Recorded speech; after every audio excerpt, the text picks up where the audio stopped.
Okay, I am live. This is generally a terrible time to go live on because people are driving home and they are probably not on YouTube. I find that people are on YouTube more in the middle of the day, not approaching 5 o'clock. But that's okay. We got a few of you in here. We'll sort of get started. What's up, man? So I threw something in the chat, and I'll mention this several times in this live stream here. I just got alerted and got a little bit more information for a course called Crypto Mindset. Okay, so I'm endorsing that course. I got enough information to know that it's going to be pretty good. No, I have not taken the course yet. Okay, so but it's by Charlie from Crypto Mindset is putting it on, and I just provided the link in the chat, and I will provide the link in the description of the video. If you hit that, you can sign up for the course, and please, if you want to sign up for this course, because a few of our mutual friends here in the Rule Zero space are promoting it. I'm going to ask you though to use my link if you got it from the information from me, just because it lets them know that that I'm actively promoting their stuff, which will help me out later, of course, when I have my own course and they help me and help promote my course, So anyway, so that's it. But yeah, we got a Crypto Mindset course coming on. We'll talk a little bit about crypto today. You're going to get like the Chad idiot version of it here. So some of you guys are going to be like, what are you talking about? Right. Or no, I won't be like that. Hopefully I won't sound too stupid talking about crypto. I'm not a crypto expert by any stretch. I mean, I know, really hard to believe, right? So it could, I'm going to give you like the Chad dumbed down idiot version of crypto, and really why, if you're not taking advantage of the crypto market right now, if you have the money to do it, when I say money, I mean even just a little bit of money on a dollar cost averaging basis, you're really missing out, man. Paul, do you have a soundboard? No, I don't. I don't know. That's my soundboard. I'll just do it with my mouth because I'll beatbox. Remember that? Anyone? Take it back from the 80s. Take it to the 80s. Beatbox. Yeah, no. I'm going to get a little tape recorder and I'll just press the record button. No, I don't have any of that crap, man. I need to up my technology game a little bit, or have somebody do that for me at some point. Most of my energy has been focused on actionable information, helping you guys with your relationships, your women, and getting your mindset right, and having that, alpha framework and alpha mindset, let's see, what do we got here though? Been trying to get a better grasp on crypto.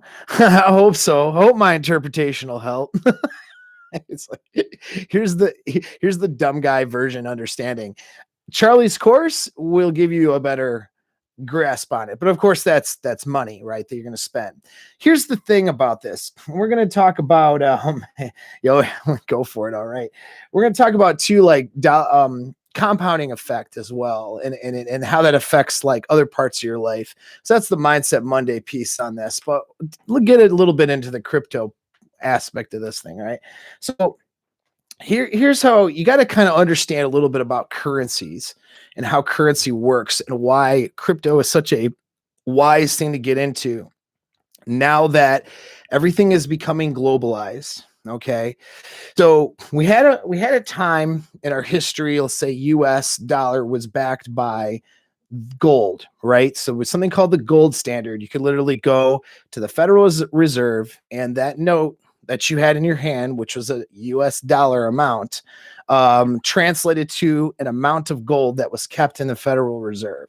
All right. So it was the perception of the value of gold that backed your dollar. All right. Well, we moved to a point where we now have a fiat currency. Okay.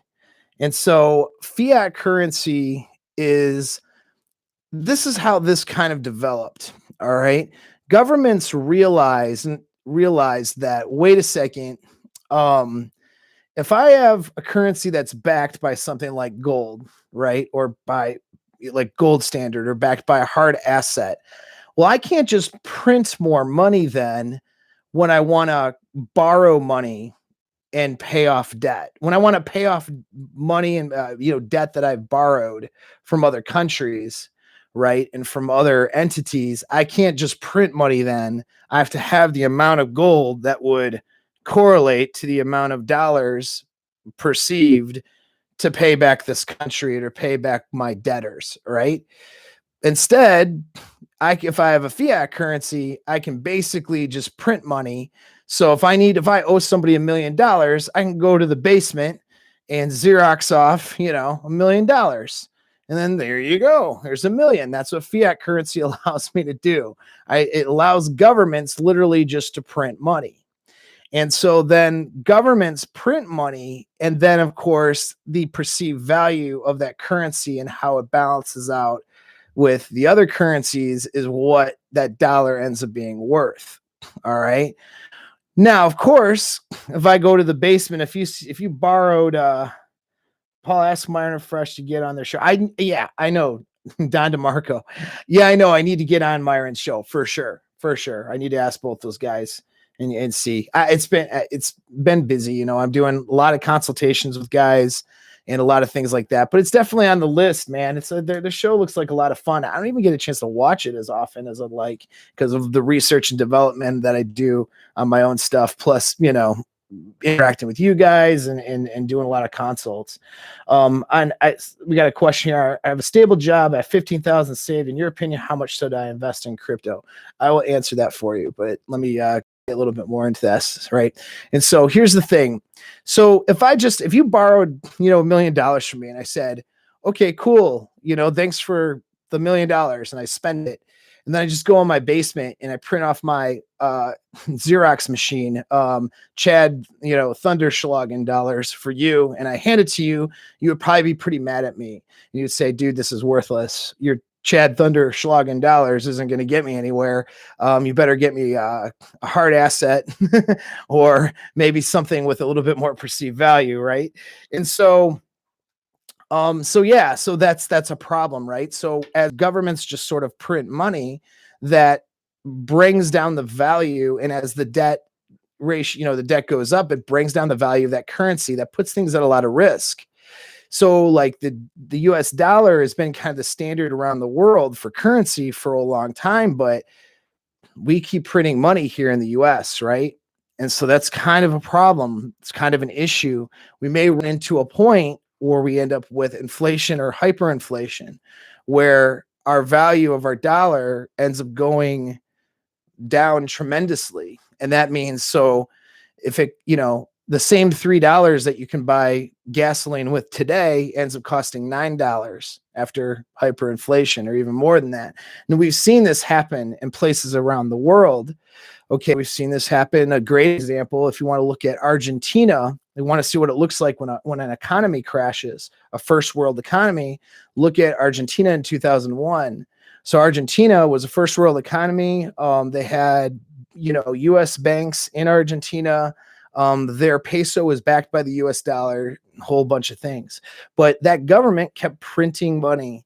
That's the problem you run into with a fiat currency. And so as they kept printing money and their GDP wasn't able to support the money that they were printing and the debt that they were accruing, basically what happened was hyperinflation. So that peso was worth a fraction, of what it used to be worth. So, if you had, people lost, massive amounts of money in a very short amount of time.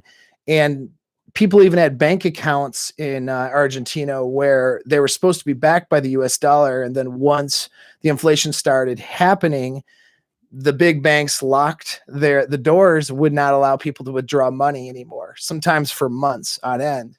And then when they opened them back up again, those pesos were no longer matched or backed by US dollars, which is what their promise was in the beginning.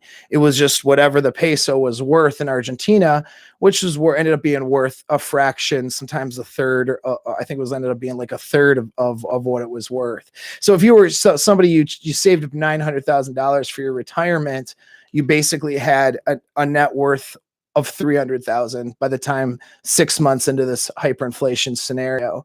And that's, of purchasing power. All right. So the amount of course, the amount of pesos was the same, but the purchasing power of that was only worth a couple $100,000 when you thought you had close to $1 million.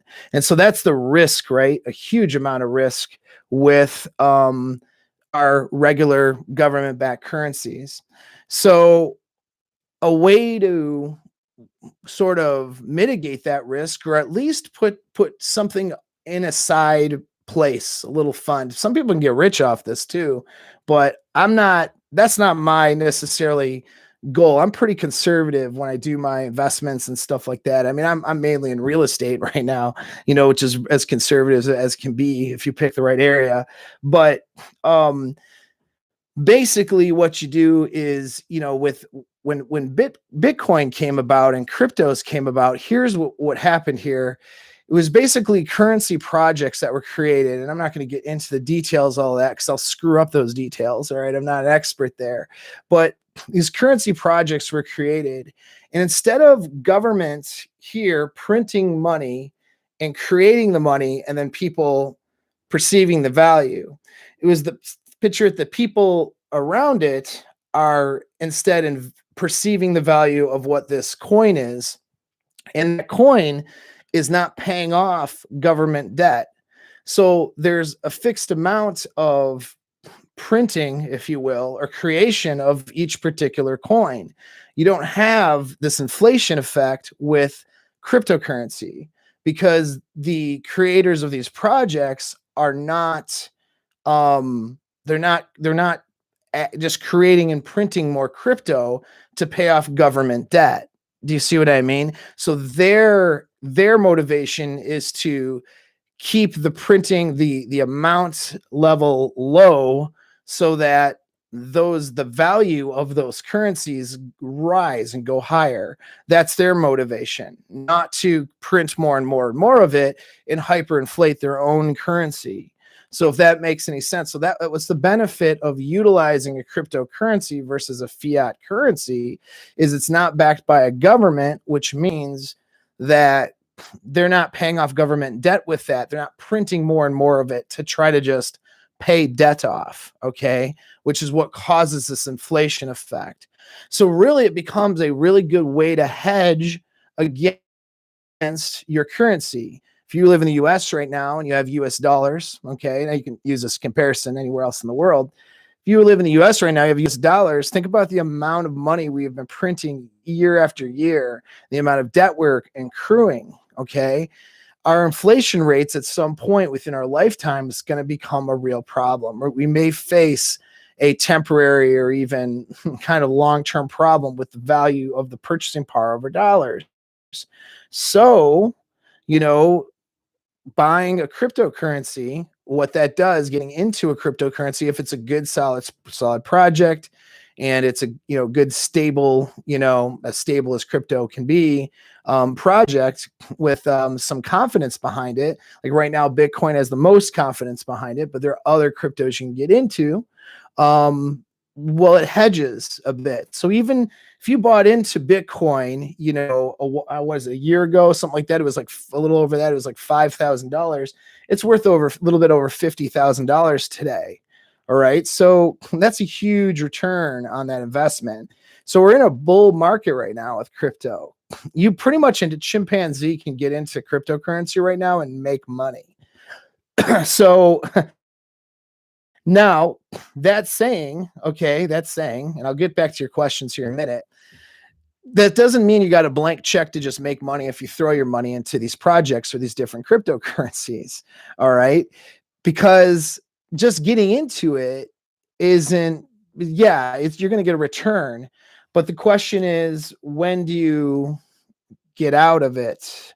How do you select the right ones, and what's your strategy of selection so that when the bear market does happen, which it will, now we don't know when that's going to be. Is it going to be 2 months from now, or is it going to be a year from now? I mean, we don't know. There's predictions out there, but honestly, those are predictions, right? When that bear happens, how are you going to secure your gains in your investment and not potentially lose all of that money? right? So if you get into a off the wall currency that's not very stable, maybe, or doesn't a cryptocurrency project that doesn't have, the backing and doesn't have the good fundamentals, which I don't take. You have to get into the course. I link that course. They're going to tell you. I mean, Charlie's going to tell you about all of these things. I need to get into his course. I'm sold on taking the course, okay, but I'm not. I want to get more info. I'm giving you, like I said, the dumbed down Chad version of crypto right now. All right. So how do I pick the right? So that's the question though. How do I pick the right project? To invest into. So I know that when I put my money into it, and it's, let's say, it's worth in it, goes up 20 times in value within the next 5 months, but then it goes to drop in the bear market. How do I know I'm not going to be negative when I started, right? How do I know when to get out? Or do I stay and buy and hold? And maybe I just take some losses, but it keeps going because it's stable. Stability with it, concept, it's a great way to hedge against from a buy and hold standpoint, because I think it's safe to say Bitcoin is going to be stable and around here for a while. All right. At least Bitcoin will be. The other projects, I'm not sure. Right. But a buy and hold strategy is a good strategy even now, because let's say it goes up to 150,000, at some point, even 200, it's probably going to bear market again and drop down to a lot. I mean, let's say it goes up to 200 and then drops back down to 150 within the next, I don't know, year or two. Let's say that's what happens. Well, if you get in now at 50,000, you're still up in a buy and hold strategy. If something happens with your currency in the dollar market, you have an additional coin that's not tied to your government that you can use as currency that's widely accepted, because people are more and more widely accepting Bitcoin for payment, right? Or you can exchange that currency, exchange your Bitcoin for fiat currency and use that for purchasing. So that's the benefit of it. And we're in a huge bull market right now from it. It's all the hype. Everyone's talking about it, which is usually the wrong time to get into anything, is usually when, but we're still at the kind of the bottom of that bull though. So you can put your money into this and you're going to make it. It's just a question of, will you keep it? And that's my question. Okay, so I know if I put my money into crypto right now, I'm going to make a bunch of money, but for how long? And how do I keep those gains? That's the question that everybody wants to answer, all the experts included, right? And so that's the questions that you can, in strategies you can get, and how to answer that properly from Charlie's course, which I linked here. And a lot of people who have been doing this for a while, making really good money off of it, have been using his information and doing really well. So that's why I'm plugging it. So if you guys are interested in learning more about crypto and getting into it, I recommend just buying the course, right? Because you're going to get all the information you need. And, if you spend that money on the course and then you make a bunch of money back in your investment, it's pretty good. Now, I did have this question here. So 25-year-old guy here saved up 15 grand. Opinion, how should you invest? Well, so I'm kind of a dum-dum with this. All right. So maybe people in the chat can throw some things in there or in the comments later and answer what they think. When does the course close? Yeah, dude. I think it closes like tomorrow, maybe. You guys got to get on this shit. Like, I just threw that link up. This guy's got to get on that. Like today, tomorrow. I think it closes tomorrow at midnight. I'm actually not sure. I mean, I just had this brought to my attention like within the last 24 hours. And I said, yeah, screw it. I will promote it, because it wasn't a spontaneous decision. It's just that, I got the information I needed in order to agree, because I kind of want to vet out. Obviously, I don't want to suggest something to you guys that's not going to be good. So I had to, and I've not taken the course before, so I don't know 100% from experience of taking it, but I have really good confidence in this course, or I wouldn't promote it. And I had to gather that information. By the time I gathered that all that information, things were brought to my attention. We're a little bit late in the registration process. So get on that crypto course, but you guys got to get on it like today or tomorrow, because I'm pretty sure it closes at midnight. Then that's going to be it for Q2 of Crypto Mindset. So anyways, this question came about here. 25-year-old stable job, 15 grand saved. How much should you invest in crypto? Okay, so you don't want to dump your life savings in there. Do you know what I mean? And so, yes, 697 is the price of the course, 10% off if you pay in Bitcoin. I'm pretty sure that's correct. Pretty sure that's correct. All right, 697 is true. I don't know about the 10% off in Bitcoin, but that sounds about right. Okay. Be a good chimp. Yes, Gabby, be a good chimp and get crypto. Everyone will like you. All of the other chimpanzees in the tribe are gonna say you're a good chimpanzee for getting this crypto. No, I mean it's just a good way to hedge against currency and to make some money and diversify your investments, and probably a little bit, even. I mean, you can do a buy and hold strategy for stocks and a retirement account. I mean, there's lots of different things. I'm just an idiot on the internet. So don't like do something crazy with your money and then like blame it on me as your investment advisor. So don't do that. Okay. I don't know if the SEC can come after me through YouTube. I mean, I'm not licensed or anything. I was actually, though, it's funny. I was actually an investment banker at one time when I was younger, pre-military. So there's a little secret most of y'all don't know, but I'm not really about, trying to give advice in this stuff. Am I right? Okay, cool. So people in the chat are telling me I am correct. So tomorrow at midnight, course closes. I'm going to try to get Charlie on the channel tomorrow. I'm going to shoot him a message, see if he has any time, and we'll just do a quick live stream. And he can tell you more too, you know what I mean? But I wouldn't, if you're wanting to get into this crypto thing, just get it. Don't wait for us to go live tomorrow. Just jump in, dude. It's going to be worth it. But yeah, dollar cost averaging. So yeah, that is what I would do if I'm just a 25-year-old guy, but I have a stable job. I would take a little bit amount of money each week and dump it into some cryptocurrency and see how things go. All right. But what I would do really is I would take this course. See, I'm saying that, but I have a few different currencies I'm looking at. So here's my thought. I don't know if this is stupid or not. You guys can tell me. Maybe it's really dumb. My thought is that kind of anybody can make money right now in the crypto market because it's hot, right? So why would it go for the most conservative one, which would be Bitcoin right now after it's already risen from 5,000 to 50? My thought is I get into and Ethereum too is also, kind of the second most popular one. So why am I going to do some of these popular ones? What I would like to do is research some of the less popular ones, less expensive ones that have decent enough fundamentals to be around for a little bit, and maybe invest in those and maybe dollar cost average a little bit each week to get into it that way. So that's what I'm thinking of doing, and then ride out this bull market for a while. And then when we get noticeable drops in the market, and maybe I'll put more or less a limit or cap from where the Bitcoin portion is. When Bitcoin gets to a certain amount, or the coins I'm invested in gets to a certain amount, I sell them and convert them to Bit.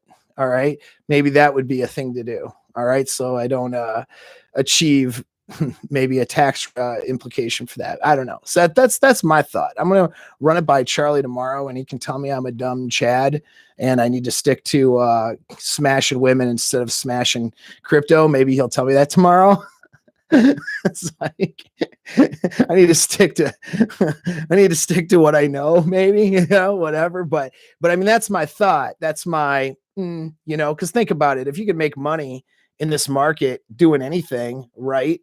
Why would I go for something with very conservative gains like Bitcoin? Why wouldn't I drop into something that's a little bit more risky, get huge gains, right? But then after it, the fundamentals look like it's going to, it's reaching the kind of cap of where it could gain to, then convert it over to Bitcoin, because Bitcoin's going to be the stable version. I mean, that's what all the evidence shows right now, that Bitcoin's going to be stable.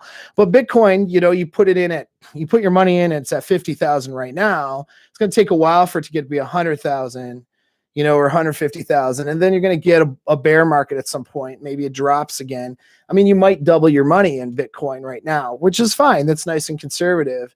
But wouldn't it be great if I were to put in something else, you know what I mean? A different cryptocurrency that's a little bit riskier, and increase it, instead of doubling my money, maybe increase my money tenfold. And then when the bear market hits and starts to go down, I pull out and then reinvest later back into Bitcoin when things get stable. That's my thought. Just because I missed we missed it. It was $5,000 a while, a year and some change ago, a couple of years ago, whatever. Now it's 50. So that's my thought. All right. Bitcoin will be 1 million in our lives. Probably, dude. I think it will, but I think we're going to run into I think it's going to take a little bit of time to get there. You know what I mean? And we're going to run into some stuff. Some exposure, spend 30 to 50% of altcoin. Yeah. So this suggestion here, we're just shooting the crap on this, man. Like, you know what I mean? Like I said, I'm not Charlie. We need to take his course.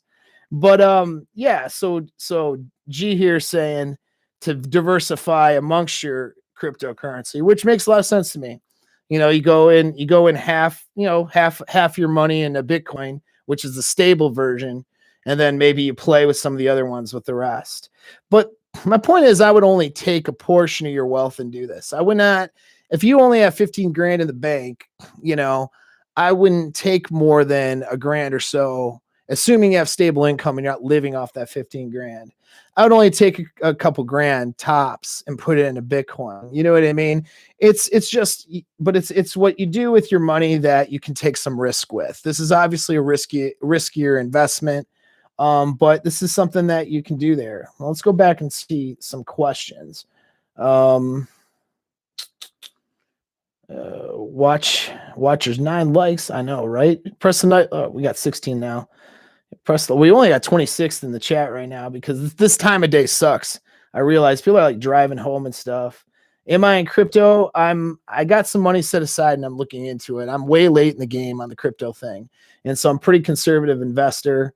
So I'm just trying to, I just didn't jump in early enough. And really, you want to track my record here. I was on deployments and doing stuff, got back in May from Afghanistan last year, really hit Apex Mindset hard going forward. I do real estate as well, both investing and transactional real estate. Now it's become very part-time though, because Apex Mindset is taken off and has been something that's been my passion and been something that has been the most amount of need. So I spend the most amount of time with Apex Mindset. I do some real estate. Most of my investments have gone there. So I've been pretty conservative with my investing. When I was in Afghanistan and stuff there, I wasn't even thinking about things like Bitcoin or whatever. Now that I'm doing now is a little different story. So I'm definitely late on it. I've been looking out. So how is it taxed when you convert things? So that's a Charlie question. Maybe we can get that answered. But you deal with a wallet basically, okay, a crypto wallet. And when you convert it into usable cash, that's going to go through a U.S. bank, right? And then you're going to be taxed on your gains, is the way I understand. So if there's a way around that or out of that, that's probably an accountant question. Yeah, I know it's 10:30 p.m. in the UK. Also not the best time of day for people to watch YouTube from what I find. That's all right though. So yeah, so we got a couple of people signed up. The course will talk about taxes. Yep. So Charlie's course will talk about taxes. All right, good deal. So let's talk a little bit about the compounding effect, because that's something that we are looking at. Yeah, bro. Good. Don DeMarco's in. Yeah, hit that link and sign up, dude. It'd be good. But let's talk about the compounding effect. When you talk about an investment and increasing your money through an investment, that is something called it's a compounding effect on your money that you're looking for, right? And things can compound in a positive direction, all right, or they can compound negatively as well, like when you put money into the wrong thing and then it loses value, All right. I got to get some sound effects. Yes, I do. And so, yeah, now your behavior and your habits will do the same thing. Okay. So when you are doing things that don't serve you, behaviors, habits, stuff like that, there's a compounding effect that happens where maybe the results are not too terrible or even not noticeable at first, but then over time, those results really begin to take effect. That could be negative or bad habits, or that could be positive habits as well. All right. So let's just look at it. Let's look at it from an easy way to figure this out. Like taking in dieting. Okay. Let's look at dieting. Let's say you had, you know, a something a little bit over calorie every single day. You're just a little bit over, like you just had this thing that you like to eat, and you're not really paying attention to your calories.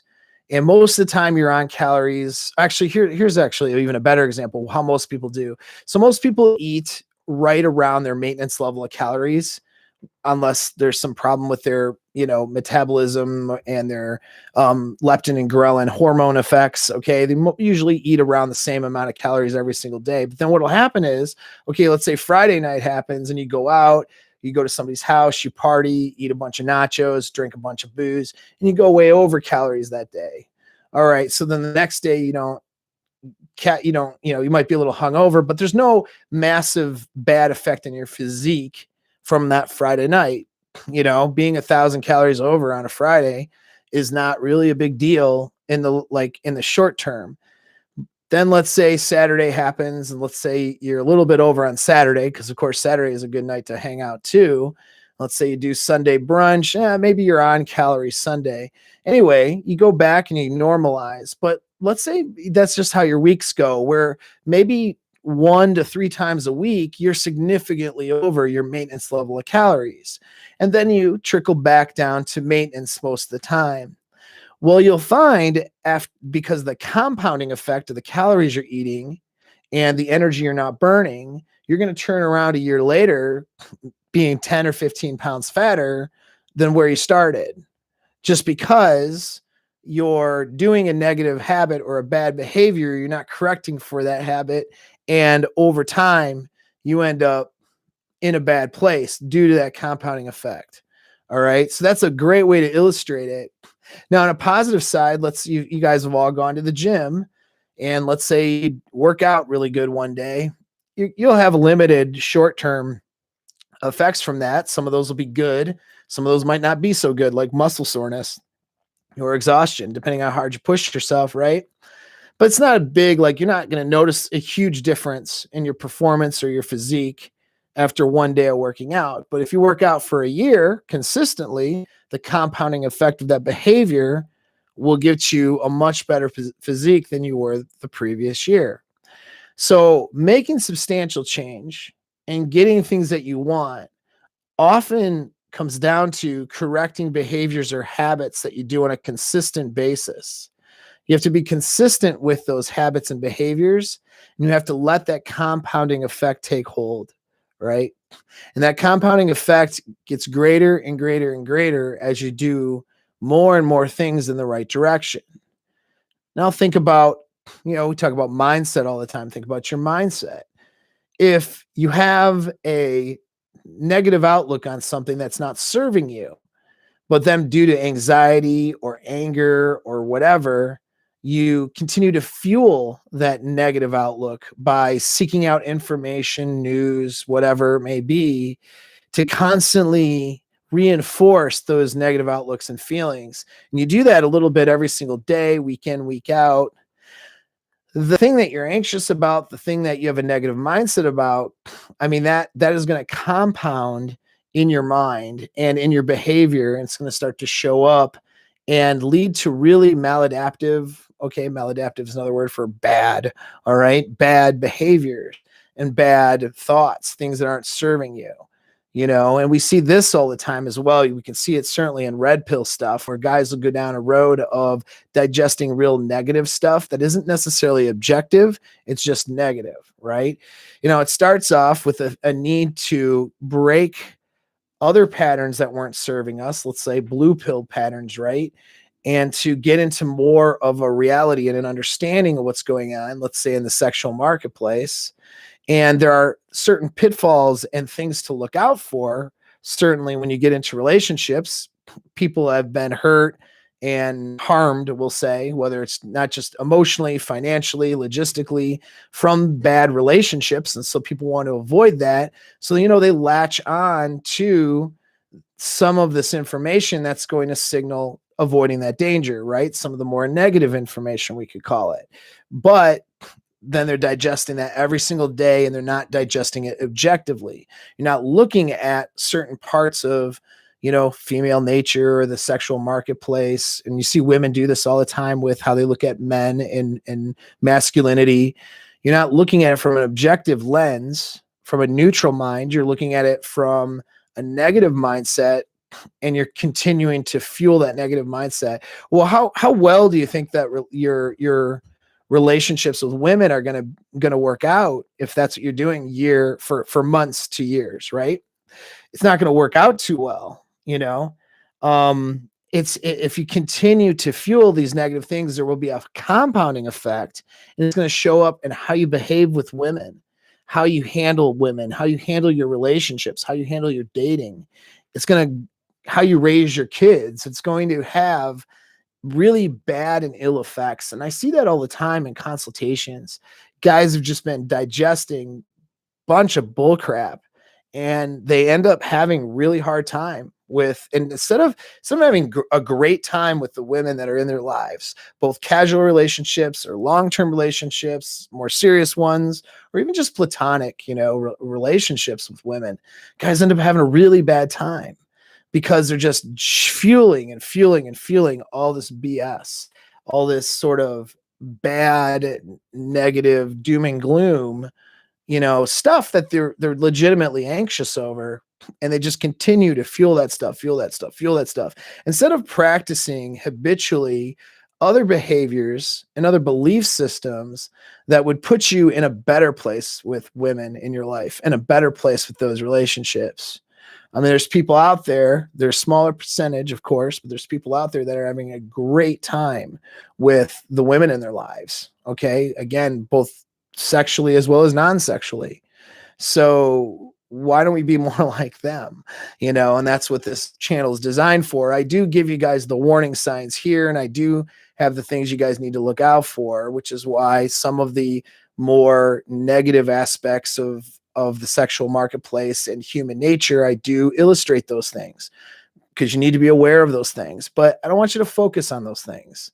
All right. Because that's just going to be a compounding effect of negative crap that's going to affect you in a bad way. And these things matter. They matter huge. All right. So getting your mind right has to do with the behaviors and habits that you're doing and experiencing, and the information you're taking in and what you're fueling. So you want to fuel the right kind of stuff. Okay. You want to fuel the things that serve you. You want to get rid of the things that are not serving you very well. And so that's the compounding effect. And that's the kind of stuff I do know about. And I'm not a big dummy on like Bitcoin and crypto, but I'm smart enough to know that we need to start really looking at crypto seriously and maybe consider getting into it and learning about how to do that. There's a lot of easy ways to start to make money with the cryptocurrency, but there's a lot of ways too that you can really screw yourself up or lose a bunch of money and waste your time, effort, energy. We don't want that, right? And so that's why I'm promoting this course, because you guys need to have a good foundational amount of information in order to get this going and to make yourself more, resilient out there in the world. And that includes, safeguarding and safe proofing your investments and investing in the right stuff. All right. So I'll just take a quick glance at the chat. And if you guys don't have any more questions or anything like that, okay. Brilliant book called The Slight Edge. Thank you, Ian. Yeah, so here's another good book. I really like this one. It's called The Compounding Effect by Darren Hardy. Now, Darren Hardy is not someone to take relationship advice from. I'm just going to say that right off the bat. Okay.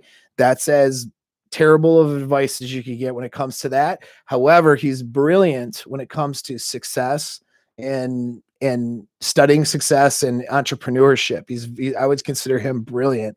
His work is great when it comes to that stuff. Productivity as well, very good with that. And he wrote a book called The Compounding Effect. I highly recommend that. Okay, so there's your little nugget of to-do list things. You need to add The Compounding Effect by Darren Hardy to your reading list if you haven't done so already. It's one of my favorite success books.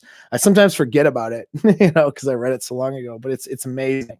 But yeah, if you guys don't have any other questions or anything like that, not a ton of people in the chat today. But that's because this time of day sucks for it, and I realize. But I know some of you guys are gonna watch this stuff later on. What recommendations? You're welcome, bro. What recommendations could you make if you've hit a dead end in regarding to finding your purpose? Okay, so my recommendations there. So question is, you're hitting a dead end and finding your purpose. Okay, what recommendations? So you don't know where to go. All right, that's where we're at. You don't know where to go. So you have to change your current paradigm that you're in. And so you're in this little box here existing. And when you don't know where to go, it's because you don't see it.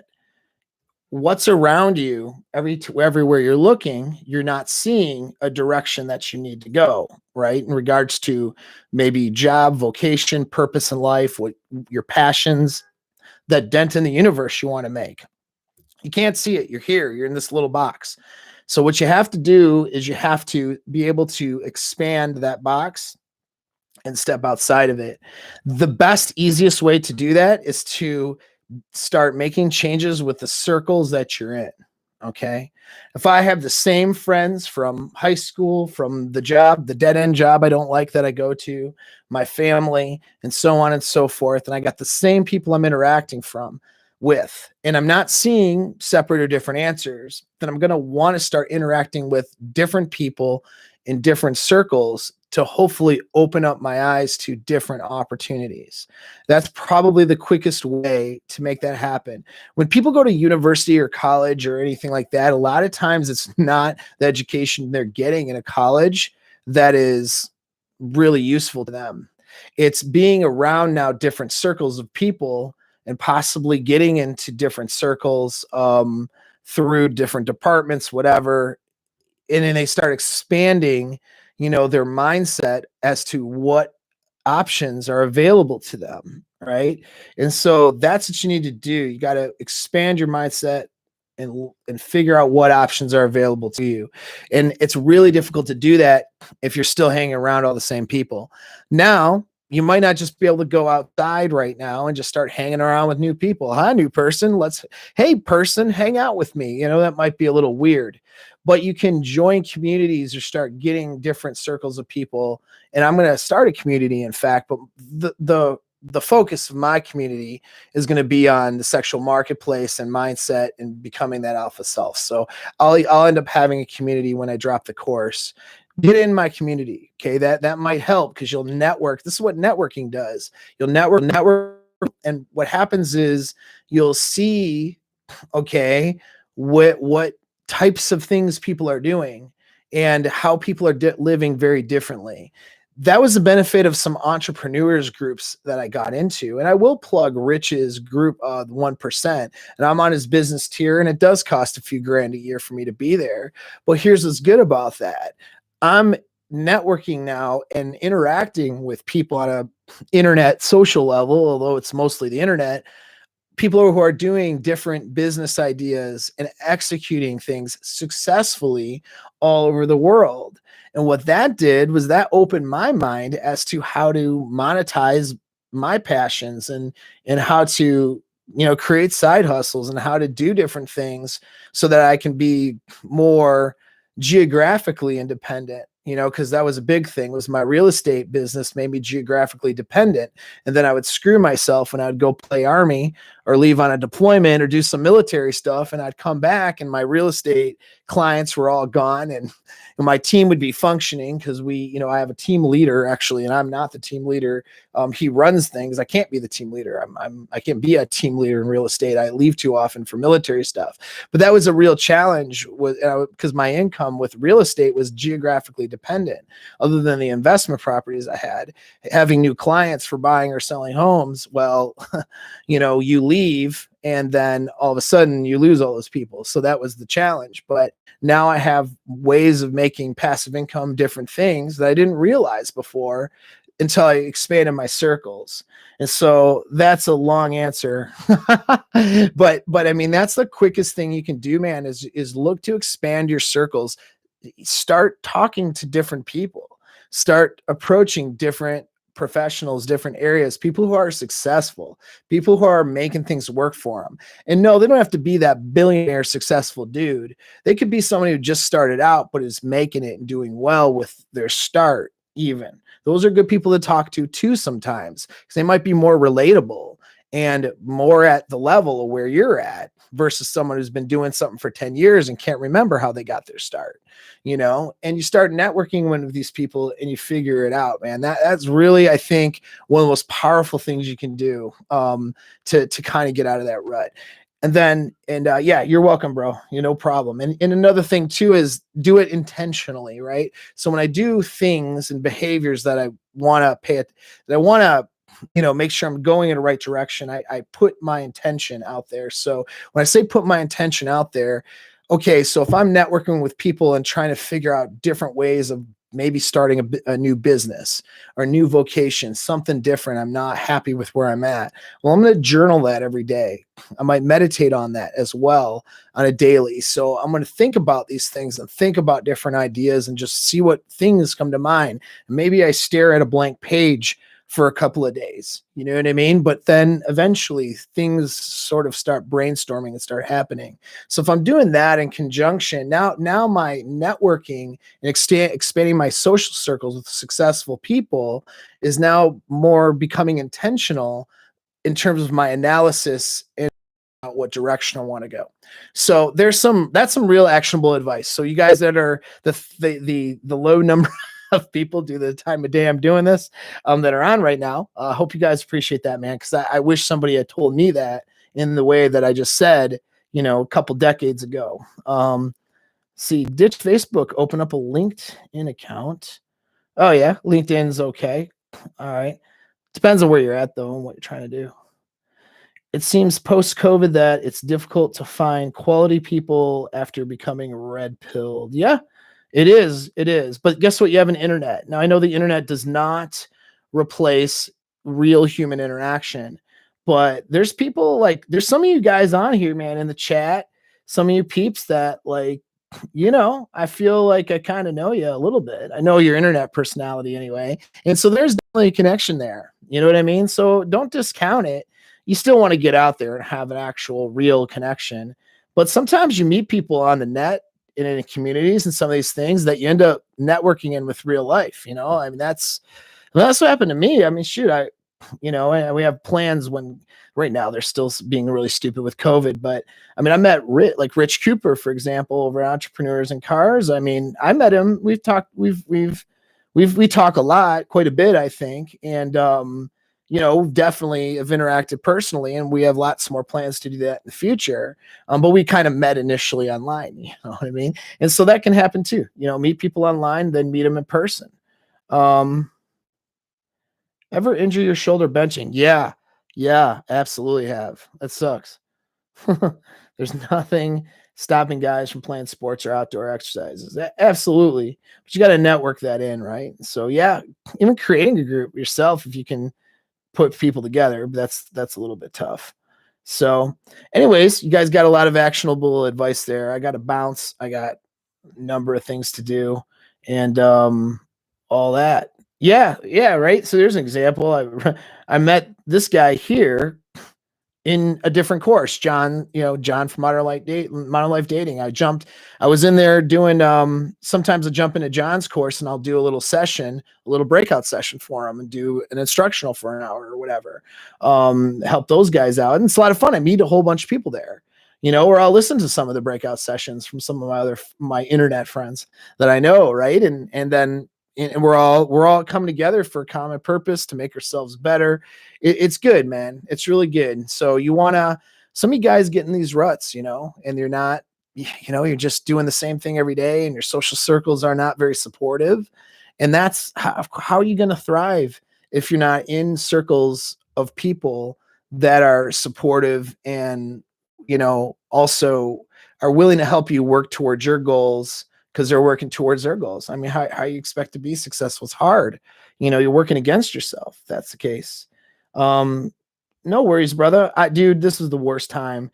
People apologizing for getting on late. I picked the worst time, but it just had to be that way. With the, just the way today it went. But guess what? It's recorded. It'll be on the channel. You can go backwards after the stream here and watch it. It'll be all good. But I'm looking at the time, so I actually do got to bounce. All right, guys, thanks again for the support. Jam that like button. A lot of you already have. I really appreciate it. Guys that are coming on after watching the live stream after it aired, hit the like button. And of course, one final plug, Charlie's course, the link will be in the description of the video. It's in the chat right now at the top. So hit that link, put it in your browser, and jump in and sign up for that crypto course. Because if you don't get in on this, man, I think you're going to miss out. I know I have investments. I need to get further into cryptocurrency. I'm just figuring my strategy out, but I'm going to figure this out in like a couple weeks and jump in hard. So thank you, Gabby. You're awesome. Thank you, Republican of awesome. You're also awesome. And all the rest of you guys. All right. See you later, guys. Take care.